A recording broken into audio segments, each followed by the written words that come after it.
pag-uusapan po natin yung ating pong application na kung saan ay napakaraming mga bagong Korean series. So ito po yung ating app, yung KissKH. Ayan po.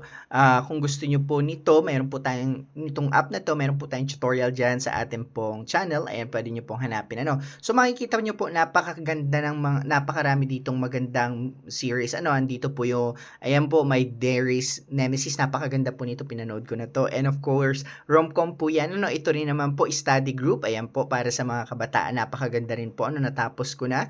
And of course, Missing Crown Prince. Ayan po, ongoing ko pang pinanonood. Ano. So ngayon, ang pag-uusapan po natin ay paano nga ba, halimbawa nanonood kayo, gusto niyo auto skip yung intro. Ano, halimbawa yung next episode nag-play na, gusto niyo ayaw niyo may pinipindot-pindot or lumalabas po yung intro. Ano po? So ganito po siya. I-click natin for example yung study group. Ayan po. Then punta kayo sa number 1. Ayan po. Dito sa 1, ayan po, i-post ko lang ito. Napakaganda nito, ano, nitong series na to. Dito po, ang kailangan nyong gawin ay i-click po itong area na to. Ano yung 3 dot doon sa taas. And makikita nyo po, nandito yung auto skip intro and of course, auto next episode. Ano, click nyo yon and of course, pwede nyo ilagay sa seconds. Ayan po, may mga second and minutes. Pwede nyo ilagay sa nan.